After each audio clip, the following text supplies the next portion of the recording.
أعوذ بالله من الشيطان الرجيم بسم الله الرحمن الرحيم الحمد لله رب العالمين والصلاة والسلام على سيدنا محمد وعلى آله وصحبه أجمعين اللهم علمنا ما ينفعنا وانفعنا بما علمتنا وزدنا علما نافعا اللهم أرنا الحق حقا وارزقنا اتباعه وأرنا الباطل باطلا وارزقنا اجتنابه ربي اشرح لي صدري ويسر لي أمري واحلل عقدة من لساني يفقه قولي. Assalamu alaikum wa rahmatullahi wa barakatuh. Welcome to the Reflections on the Risale-i Nur by Bediuzzaman Said Nursi podcast series. This is Mustafa Tuna. You can listen to the episodes of this series wherever you listen to your podcasts or at the website www.reflections-rn.org. In this episode, inshallah, we will continue reading the 10th word. We have been alternating between the 10th word and some other treaties, basically the 20th flash and then the 27th word for a while. But having come close to the end of the 10th word, I want to push forward and finish, inshallah. When I say close to, we still have several weeks to go, but we are much closer to the end than the beginning at this point. After the 10th word, Ustad Nursi has placed an extension to the 10th word, which is actually the 9th ray, the 9th treatise of the book, the Rays, Shu'alar. It is placed here because of the relevance of its content. Once we come to that point, I would like to then move on to the 11th word and alternate between the 11th word and the 9th ray, inshallah. But until the end of the 10th word, which is, we are right now reading a 9th truth, and we have 12 truths, and then there is a conclusion at the end. Until that point, inshallah, we will continue reading the 10th word only. The 10th word, as those who have been listening to this podcast know, is about the verity, reality of life after death, bodily resurrection, and the hereafter. It provides logical, rational evidence for this phenomenon. It has three main parts. The first part was a representational story. We read through that. The second part was an introduction that highlighted the meanings of some of the themes of that representational story in reality. And the third part is an analysis of reality as reality is. An analysis of the creation, what we see in the creation and what the creation means. In each of the 12 truths of this treatise, Ustad Nursi says, this is the gate of this phenomenon that we see in the cosmos, in observable reality, and that is a reflection of this or these names of God. And from that, we learn something about our Lord, the one who has created us and who sustains this reality, this cosmos. And then we ask, so a Lord who has these attributes, what do we expect from him when we depart this world? Can this world be the be-all and all? Is death annihilation? Or is there something beyond that? What do we expect from the Lord, which we just learned about by observing the creation and importantly under the guidance of the Qur'an? So we will do the same thing in the 9th truth. Bismillah. 9. hakikat, the 9th truth. Bab ihya ve imatedir. This is the gate of giving life and giving death. İsmi hayy kayyumun muhyi ve mumitin cilvesidir. It is the reflection of the names, the living, al-hayy, the sustainer, al-qayyum, and the giver of life, the al-muhyi, and the giver of death, al-mumit. This is everything that is to come in one sentence. And if we understand it, if we internalize what is in it, what is to come is going to unfold in an easier and probably more illuminating way. This is the gate of giving life and giving death. That's what we observe in the cosmos. Now we are focusing on living objects. It is a reflection of the names, the living, the sustainer, the giver of life, and the giver of death. Al-Hayy, Al-Qayyum, Al-Muhyi, and Al-Mumit. Hiç mümkün müdür ki? Again, those who have been listening to this podcast will by now know that we start these treatises with this formulaic expression. Is it at all possible? And that sets a logical argumentation, the patterns of a logical argumentation. We ask, is it at all possible? Is something at all possible? And if the answer is no, it is not possible, it is impossible, the opposite of that is going to be necessary. Because if something is impossible, the opposite of it becomes necessary. For instance, if the existence of something is impossible, that it does not exist becomes necessary. Or if the non-existence of something is impossible, that it exists becomes necessary. So again, hiç mümkün müdür ki? Is it at all possible?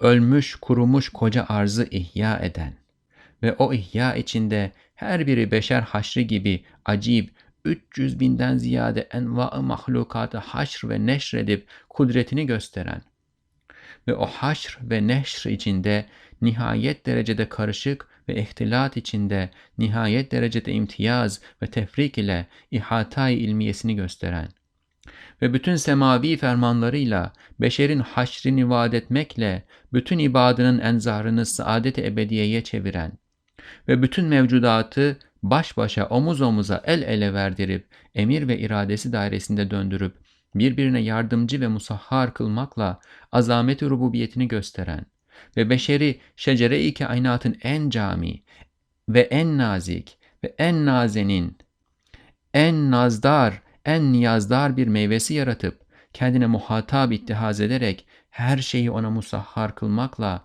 insana bu kadar ehemmiyet verdiğini gösteren bir Kadir-i Rahim, bir Alim-i Hakim kıyameti getirmesin, haşrı yapmasın ve yapamasın, beşeri ihya etmesin veya edemesin, mahkeme-i kübrayı açamasın, cennet ve cehennemi yaratamasın, haşa ve kella. Now this was a very long sentence and I did not want to stop in the middle because it is a very long sentence and it makes sense as a whole. But we are going to try to parse through it and understand what it means, inshallah. Is it at all possible that a merciful, all-powerful one and an all-wise, all-knower who gives life to the entire earth? Now here we are going to add descriptors to this. A merciful, all-powerful one and an all-wise, all-knower who does this, who does that, who does this, who does that. The things that we observe that the merciful, all-powerful, all-wise, all-knower is doing in the universe. We observe these things and at the end we will ask, is it at all possible that he will not bring about the rising, qiyamah, the last day, will not and cannot create the resurrection, will not or cannot give life to mankind, will not be able to establish the Supreme Court, and will not be able to create the paradise and hell. So this is what we will ask. But first, again, we need to establish what we mean when we refer to the one about whom we are asking this question. What we mean by God in terms of what we see him already doing. Because what somebody does is an indication of what he will or he can do. If I see a person, let's say, making a chair, if I observe the person take the wood and cut it and put it together and make a chair, let's say within 2 hours, and the chair is perfect and masterful, and I see that the person is not hesitating as he does it, he is doing it like quickly, smoothly, beautifully, without waste, then I know that this person is able to make another chair. I say, yes, this person is able to make another chair, and he tells me, I'm going to make another one. I say, okay, he will make another one. So this is what we are trying to get to. Is it at all possible that a merciful, all-powerful one and an all-wise, all-knower? Now, again, these names are important. Many of them are already covered in the previous truths, which means that these are building upon the previous ones. So to have an even better understanding of what is to come, it probably makes more sense to read the earlier truths or listen to them from our earlier episodes of the 10th word. A merciful one, whose mercy we observe in the cosmos, and all-powerful, we know that he is able to do everything. He is capable of doing everything. He has unlimited power. And all-wise, he does everything with wisdom. He does not do things in a futile way. He gives purpose to what he does.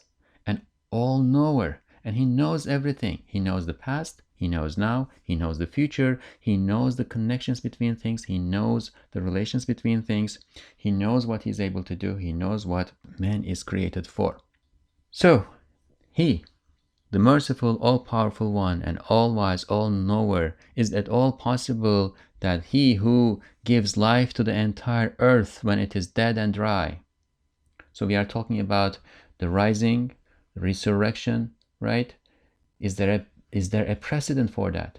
Yes, he is the one who gives life to the entire earth when it is dead and dry. When? When the spring comes every year. We will detail this, and we talked about it before. When the spring comes every year, the earth that is dead and dry, the trees are all desiccated, the leaves have fallen, it's like a piece of dry wood. The earth, barren, nothing on it, just earth. And especially if it is really cold, it's hard, dry. And then the spring comes and life springs forth. That's why we call it spring. Who gives life to the entire earth when it is dead and dry. So he does it here. Who demonstrates his power within that resurrection by resurrecting and dispersing more than 300,000 species of creation, each one of them as amazing as the resurrection of humans. Here we should emphasize once again that Ustad Nursi is referring to the scientific knowledge of his time. At that time, the biologists thought that there were something around 300,000 species in the world. And here, the purpose is not to identify how many species are there out there in the creation specifically. The point is that there is a lot. There's mind-bogglingly a lot.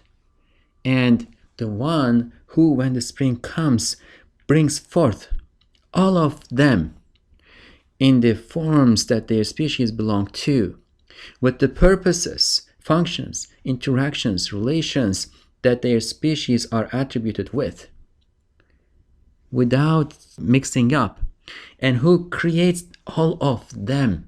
Each species, like think of fruit flies. How many billions of fruit flies must there be all around the world throughout a year? How many locusts? How many amoeba?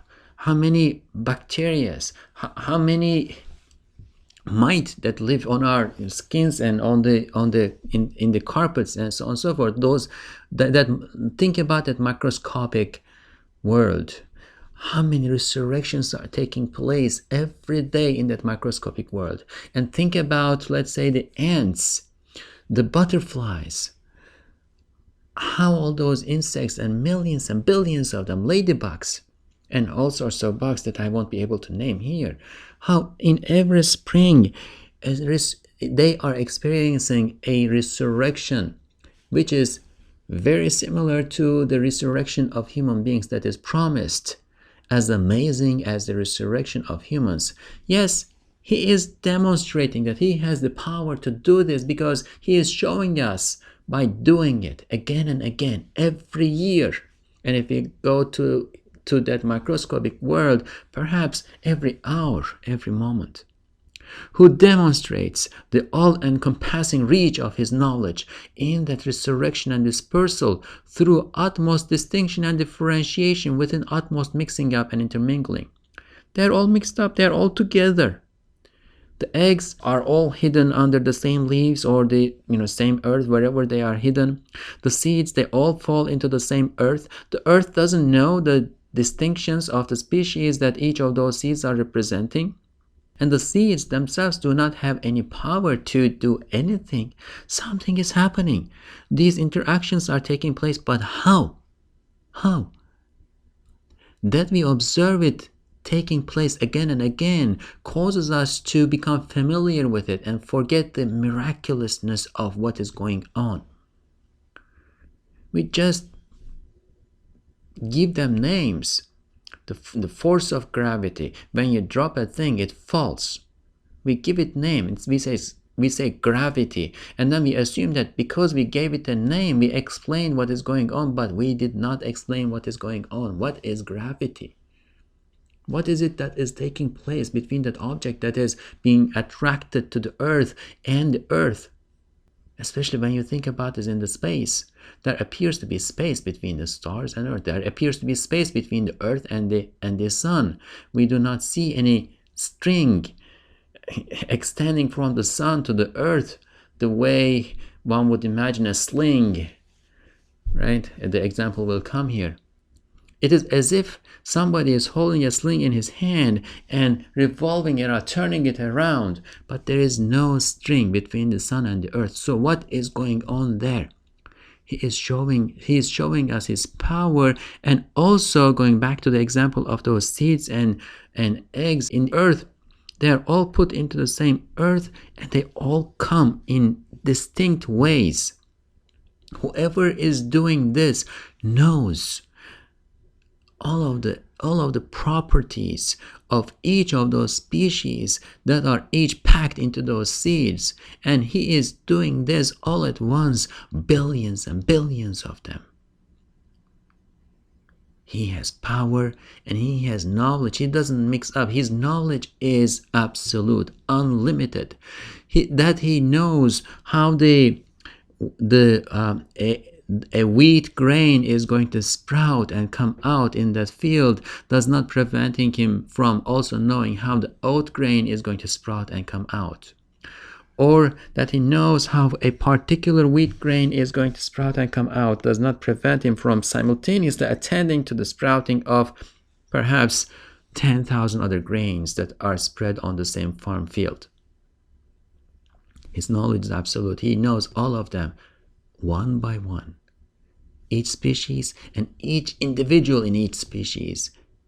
His knowledge is absolute. So how can we then assume that with so much knowledge, he will not be able to know the properties and the material that belong to each human being to give it back to them at the time of resurrection? He knows. Who directs the sights of all of his slaves to eternal felicity by promising the resurrection of humans in all of his heavenly decrees? Now, he has the power, he has the knowledge, and he says that he will do it. Why would he not do it? It does not make sense to think that he will not do it, because, again, he has the power, he has the knowledge, and he says that he has the will, he will do it. And he has no reason to lie. He has no reason to lie. How do we know that he says he will do it? All the heavenly decrees. And of course, all of these are a summary and repetition of much of the information that was detailed in the earlier truths. Therefore, we will not go into too much detail here. But in the 8th truth, we explained this. He is promising it. If he is promising it and he has the power and knowledge, and there's no reason for him not to do it, it makes perfect sense to assume and act accordingly that he will do it. Who demonstrates the tremendousness of his lordship by causing all existent beings revolve head to head, shoulder to shoulder, and hand in hand within the circle of his command and will, and by making them helpers to each other and subjugating them to one another. He is the Lord. He is the nurturing master. He is the caretaker. And he is demonstrating the tremendousness of his attribute of being the nurturing master, being the Lord. He is demonstrating his lordship in this amazing way by making everything a helper to everything else. And that again points to his power, and that he is the Lord of everything also means that he is our Lord too. We are in his care. We are in his care, and all those aspects of the human nature that we talked about before that demand, that aspire for, that crave for eternity, those all go to him. He is our Lord. He is our caretaker. He is merciful. He is merciful, and this is what we need. He has the power, and he says he will give it, then he will give it. Who shows how much importance he gives to man by creating him as the most comprehensive, most delicate, most subtle, most pampered, and most supplicant fruit of the tree of cosmos, and by accepting him as his addressee and subjugating everything to him. Of course, when we talk about resurrection in the hereafter, the first thing that comes to our minds is the resurrection of human beings. If he is showing this act of resurrection again and again in so many different contexts, and if he is so merciful, and if he has the power, if he has the knowledge, when it comes to human beings who evidently, as we studied before, are the fruit of creation, are, as it is mentioned here, are his most delicate, most subtle, most pampered, and most supplicant slaves, the ones that to whom he has given so much importance and attention, will he let that go to waste? He will not. He will not let that go to waste. So, he who does all of this, of course, can we assume that he will not bring about the rising? Is it at all possible that he will not bring about the rising, Qiyamah, the end of times, and then the rising of human beings, the body is coming back together, the spirits being put back in the bodies, and everybody rising from their graves, and then moving on to the gathering place? Is it at all possible that he will not bring about the rising, will not and cannot create the resurrection, will not or cannot give life to mankind, will not be able to establish the Supreme Court, and will not be able to create the paradise and hell? Hold all of these together in the mind and ask this question. The necessary answer to this question is, God forbid. No, never. It is not possible that he will not do this while he has the power, he has the knowledge, he promised, and the ones that he promised to are so important to him and they need it so much. That is not possible. Evet, şu alemin mutasarrıfı zişanı her asırda, her senede, her günde, bu dar muvakkat ruh-i zeminde, haşr-ı ekberin ve meydan-ı kıyametin pek çok emsalini ve numunelerini ve işaratını icat ediyor. Now we are going to detail all of this a little bit. Yes, every day, every year, and in every century, the glorious disposer of this realm, is bringing into existence many similitudes, examples, and indicators of the great resurrection and the arena of rising on this narrow and temporary face of the earth. On this temporary, narrow face of the earth, he is showing us many similitudes, examples, and indicators of the great resurrection and the arena of rising. The surface of the earth is this Meydan Mahshar, arena of rising. And he said, every day, every year, every century. The year part, we talked about it in the spring. But imagine what happens every night when the sun sets and darkness descends. How the world disappears from sight. How all those creatures, or most of those creatures, go to sleep. And sleep is half death. For human beings, the spirit leaves the body during sleep. It is like half death. And then when the sun rises, they all wake up. The spirits return to bodies. That which was cast into oblivion in darkness comes back into existence. So there is a resurrection in every morning. And in the spring we talked about. And then in every century, think about the generations. Humanity, there is a generation of humans, and then they all die. But in their place, they leave a new generation. And while the old men and women of the first generation disappeared, there comes forth the second generation, and they also become old men and women, and then young men and women. This is happening all the time. Resurrection is happening all the time, here and now. Here and now. It is happening. Ez cümle, Haşr-i Bahari'de görüyoruz ki 5-6 gün zarfında küçük ve büyük hayvanat ve nebatattan 300 binden ziyade envaı haşredip neşrediyor. In that regard, for example, we see in the resurrection of the spring that within 5 to 6 days, he is resurrecting and dispersing more than 300,000 species of small and big animals. Bütün ağaçların, otların köklerini ve bir kısım hayvanları aynen ihya edip iade ediyor. He is giving life to the roots of all trees and plants and to some animals and returning them in the same way that they were.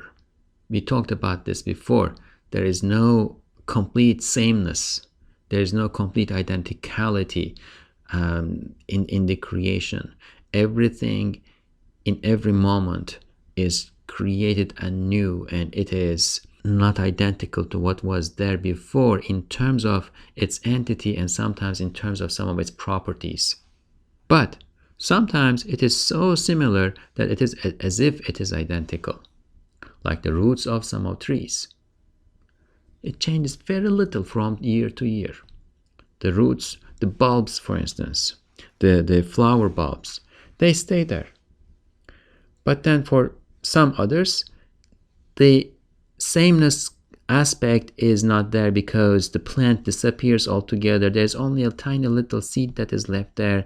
And then from that seed, almost the same thing will come back. And that's the next sentence. Başkalarını ayniyet derecesinde bir misliyet suretinde icat ediyor. And he is bringing others into existence in a form of similitude that reaches the level of sameness. Ants, for instance. In the winter they disappear. Many of them die. But they leave their eggs behind. And the next year, new ants come out of those eggs. And they look like and act like their ancestors. Almost the same. Almost the same. In the case of the tree, the roots of the tree or the bulbs of some of the flowers or other roots that stay under the ground, the entity of the thing continues to be there. But what comes out of that is new. But the roots are almost the same thing. When it comes to the ants, those who die and are renewed with the next generation, the ants disappear. They mix into soil and something eats them, that they disappear from sight. But from the eggs, something so similar to the previous ants comes out, so similar that it is almost as if it is the same, which means that the one who made the first one knows how it was made and knows how to make it again, has the power to do that, and now does it. That is resurrection. That is how human beings are going to be resurrected. Halbuki maddeten farkları pek az olan tohumcuklar o kadar karışmışken kemal-i imtiyaz ve teşhis ile o kadar sürat ve vüs'at ve suhulet içinde kemal-i intizam ve mizan ile 6 gün veya 6 hafta zarfında ihya ediliyor. It is such that while the seeds that are only slightly different from one another in material terms, right, they are slightly different from one another in material terms.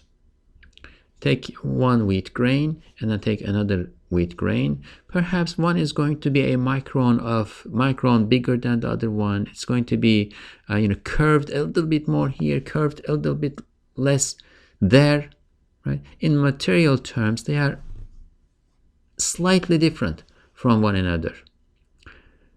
Only slightly different from one another in material terms are so mixed up, and they're all mixed up. You throw them into the earth, they are being brought to life with perfect distinction and personalization.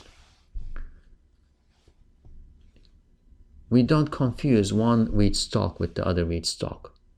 Or if you think of two different plants growing side by side, let's take a tomato plant and a pepper plant.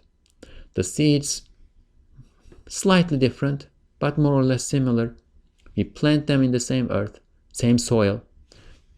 They come out in the spring, and then the tomato plant grows like a tomato plant and the pepper plant grows like a pepper plant.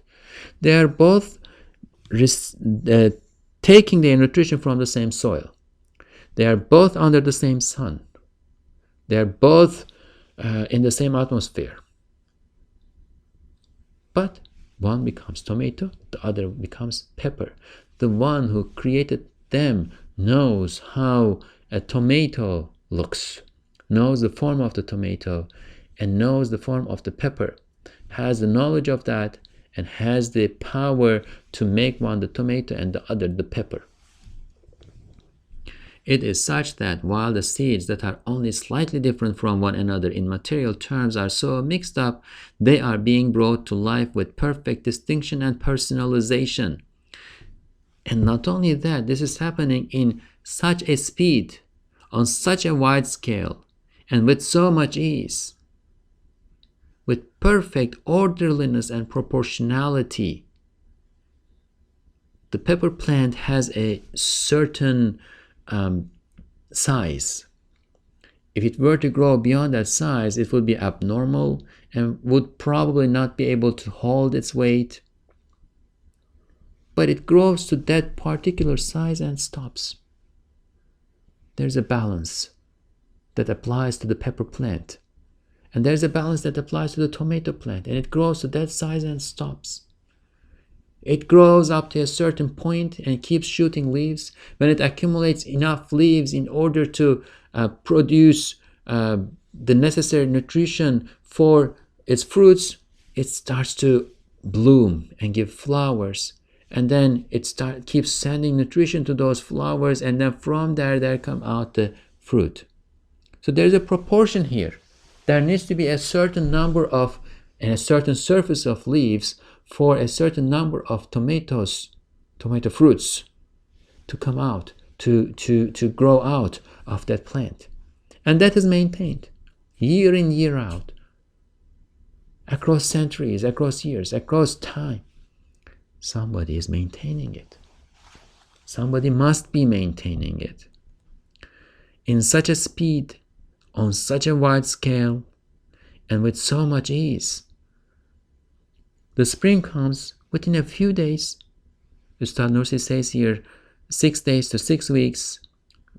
One probably applies to plants, the other probably applies to animals, but it doesn't have to be. With perfect orderliness and proportionality, in such a small time.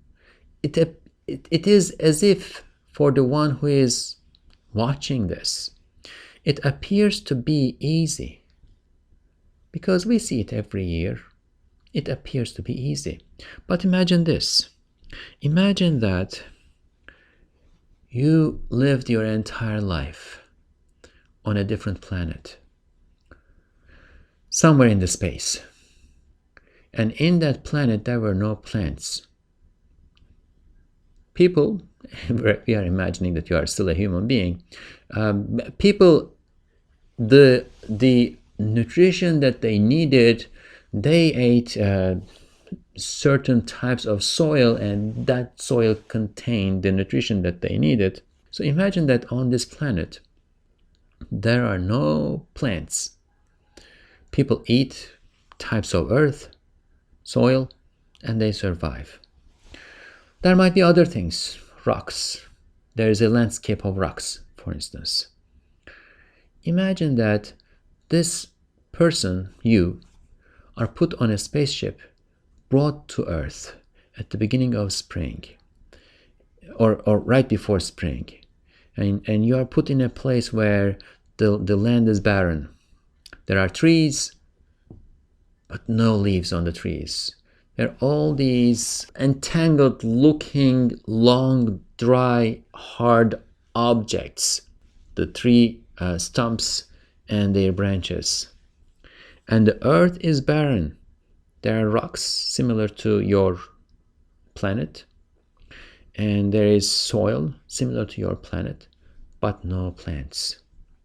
But what you do not know is that those trees have this ability to live. And in that earth is so many eggs and seeds that are going to come out when the spring comes. But you are now there at the end of winter, and there is no sign of life. And then one day you go to sleep. In the morning you wake up, and all of a sudden you see that there are these green things that are shooting out of the soil. And then there are these little green buds that are appearing on the trees. This is amazing. This was not here yesterday and it just came. And then the next day they become bigger. The next day they become even bigger. And within a few days, all the trees are filled with leaves. And they are beautiful. And they are functional. And then flowers are blooming from the ground. And then you see these little animals moving around everywhere. Wherever you put your hand, there is life. Wouldn't that be amazing? We need to reconnect to this sense of amazement. Losing it is a big problem. That is why we get bored. If we were to reconnect to this sense of amazement, not only would our contemplation of God's creation, not only our reflection upon the creation of God become so much more fruitful in terms of the knowledge that it yields, in terms of it bringing us closer to a knowledge of our Lord, but also we would not get bored at all. When the spring comes, all those things that are mixed up are being brought to life with perfect distinction and personalization in such a speed, on such a wide scale, and with so much ease, with perfect orderliness and proportionality within 6 days to 6 weeks. There must be someone who is giving life to them.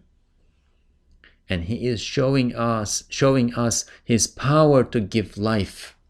He is the muhyi, the life giver, the giver of life. And at the end of fall, when the winter comes, he will also show us that he is the mumit, the giver of death. He is the giver of life. He is the giver of death. And when he gives death, if he is promising that he will give life again, he will give life again, because we see that he is capable of doing it. He is perfectly capable of doing it. Hiç kabil midir ki bu işleri yapan zata bir şey ağır gelebilsin? Semavat ve arzı 6 günde halk edemesin. İnsanı bir sayha ile haşredemesin. Haşa. Now, we see all of this. Then we ask, is it at all possible, conceivable, that anything will be heavy for the holy entity who does these things? That he will not be able to create the heavens and the earth in 6 days and resurrect man with a single blast? Is that all possible? Is it at all conceivable that we will think that the one who did all of this, he will not be able to create the heavens and the earth in 6 days, who did it in 6 days in front of us, and resurrect man with a single blast? Why 6 days? Because that is what we know from the Qur'an, that the cosmos was created in 6 days, or perhaps 6 stages. And when we say days here, we are not referring to 6 24-hour time periods, because that's an Earth day. If you were to go to Jupiter, this 24-hour time period that we have marked on our clocks would become meaningless, because the Jupiter day is much different, right? So 6 days, 6 stages. Is it at all conceivable that he will not be able to do that? And since he promised, is it at all conceivable that he will not do that? The answer is Hasha. God forbid.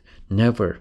We cannot even think about that. We do not even want to go there. He will. He can and he will.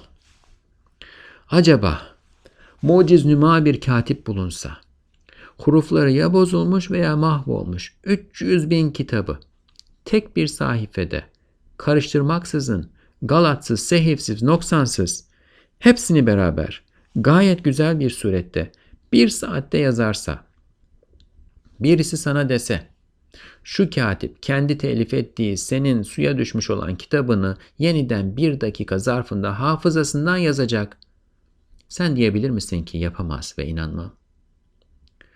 If a miracle working scribe wrote 300,000 books whose letters had been distorted and obliterated, so 300,000 books, but these books used to be there before.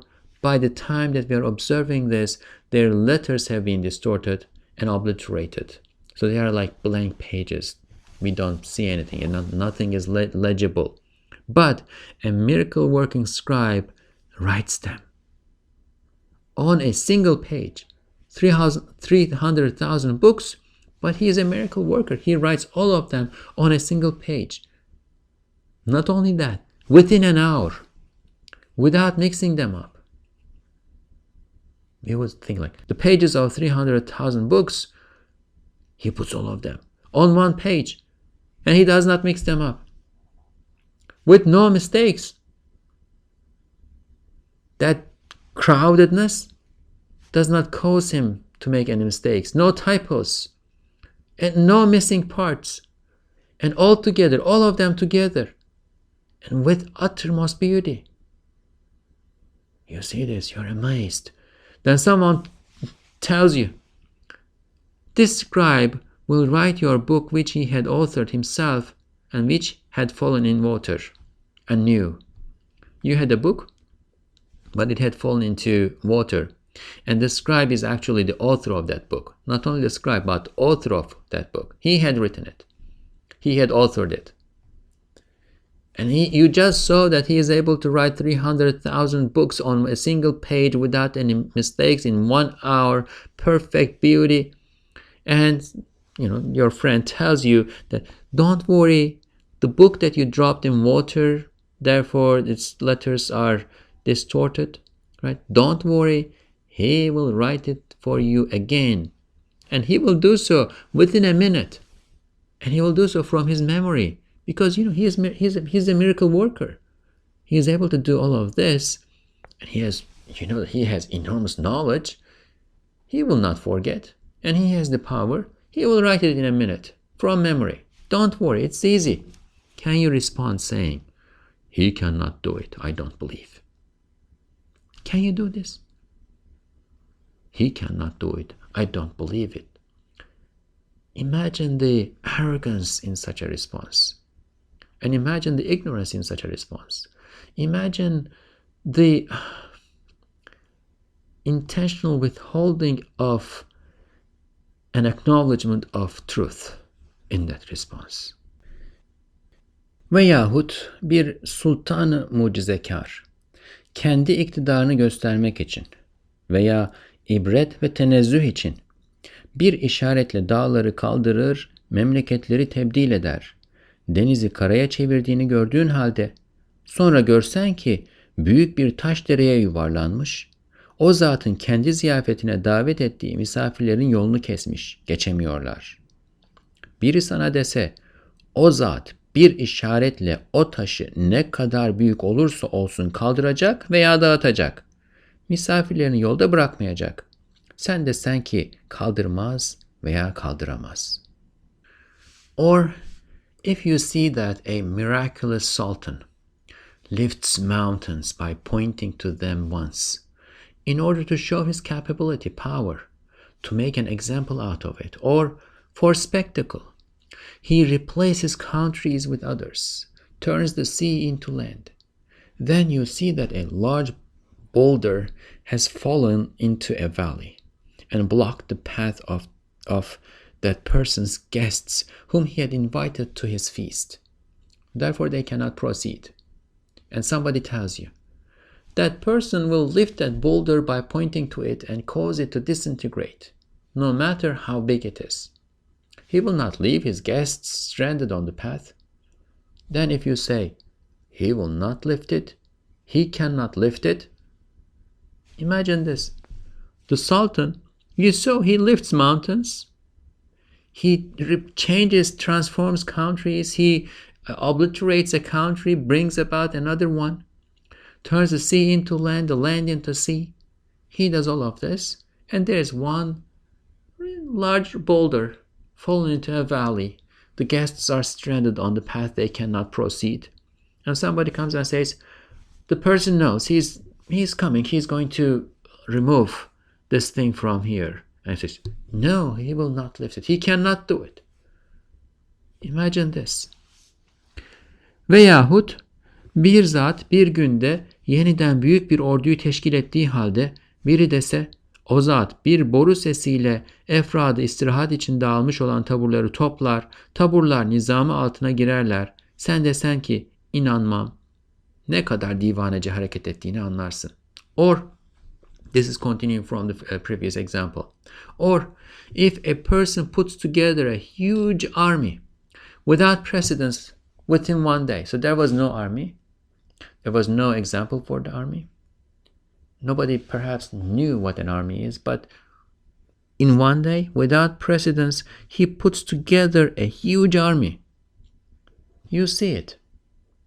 And someone says, with one blast from a trumpet, that person summons battalions, the soldiers of which are dispersed for rest, back together. So now the army is in place, but after some training, the soldiers are told, okay, just disperse, go around, take your rest for a while. When you are needed again, we will call you back. And we will call you back by blasting this trumpet. And then someone says, with one blast from a trumpet, that person summons battalions, the soldiers of which are dispersed for rest, back together, and the battalions enter under his rule. Makes sense, right? He was able to make an entire army from nothing. The army exists and they just need to be called back. Then you say, I don't believe. You will understand how nonsensically you would be behaving. If you said that the Sultan, that miraculous Sultan, cannot lift the boulder or have it disintegrate, Or if you say that this person who can put together an army from nothing cannot call his soldiers back with the blast of a trumpet, that would be crazy, wouldn't it? If you answered these questions, no, he cannot, no, he will not, you would be giving a crazy response, wouldn't you? And of course, again, I'm addressing my compulsive soul here, my lower compulsive soul here. Think about it. Think carefully. Use your intellect. This is what the intellect entails. This is what makes sense. This is what the heart demands. And it is only that evil commanding soul, that compulsive evil commanding soul, that is preventing us from having full conviction that it is the case. But it is the case. We don't necessarily realize the reality of it. We acknowledge it at the level of knowledge, but we don't necessarily always realize the reality of it. Sometimes it dawns on us, like momentarily. It dawns on us more when we are older and closer to the grave, when it is more imminent. But especially when we are young, everything is going well, the reality of it does not fully hit us. But we need to think about this carefully. We need to go over these exercises of convincing our evil commanding soul.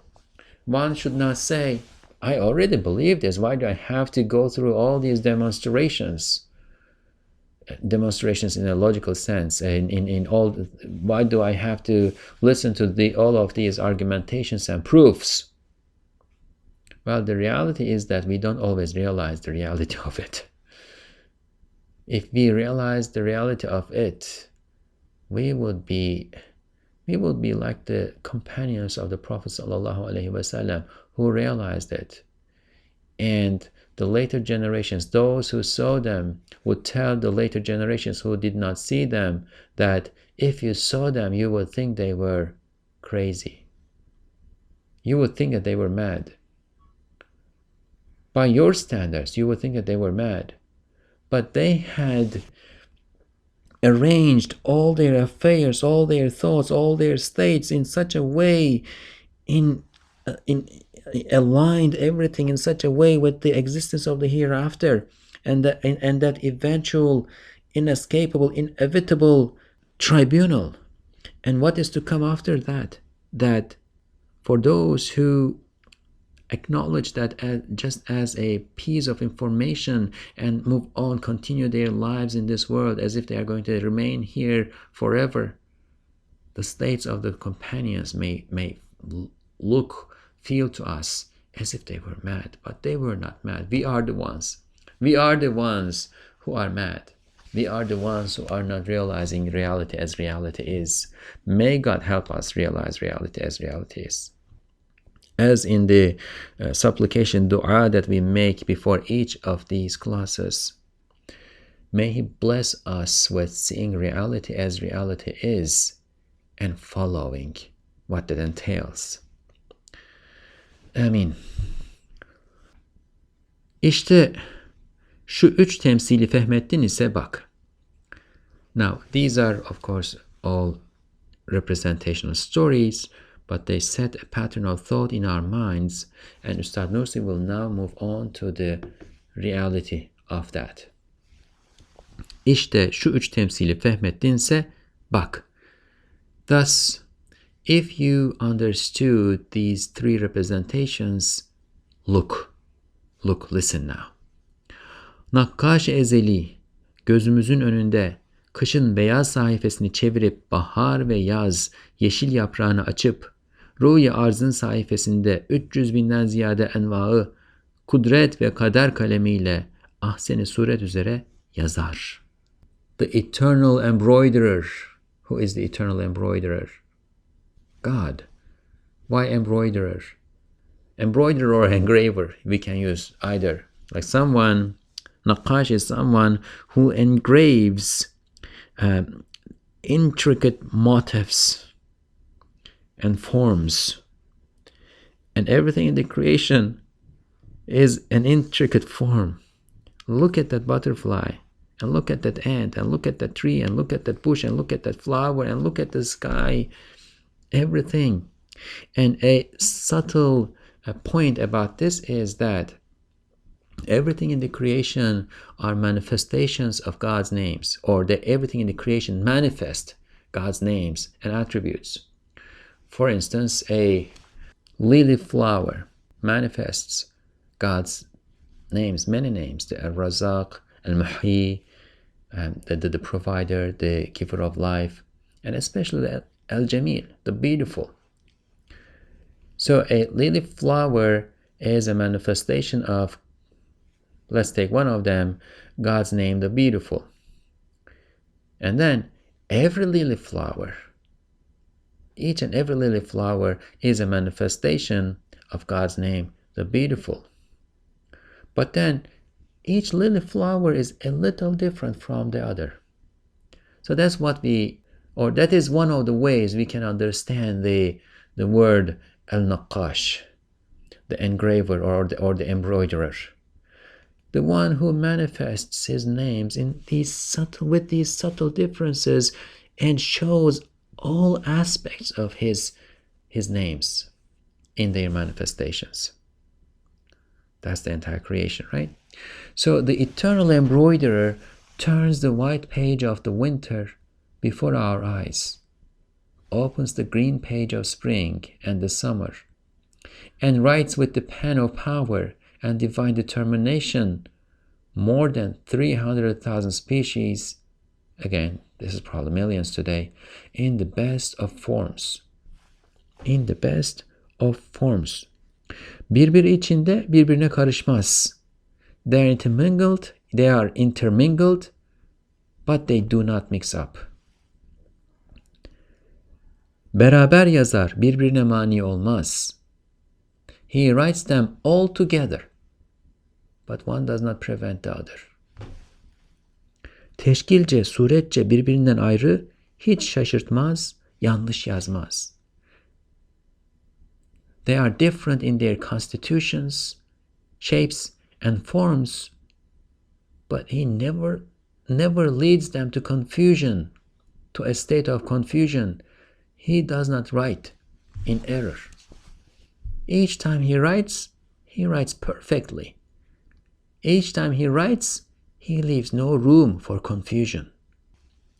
Evet, en büyük bir ağacın ruh programını bir nokta gibi en küçük bir çekirdekte derc edip muhafaza eden Zat-ı Hakim-i Hafiz, vefat edenlerin ruhlarını nasıl muhafaza eder denilir mi? Now, yes, think about this.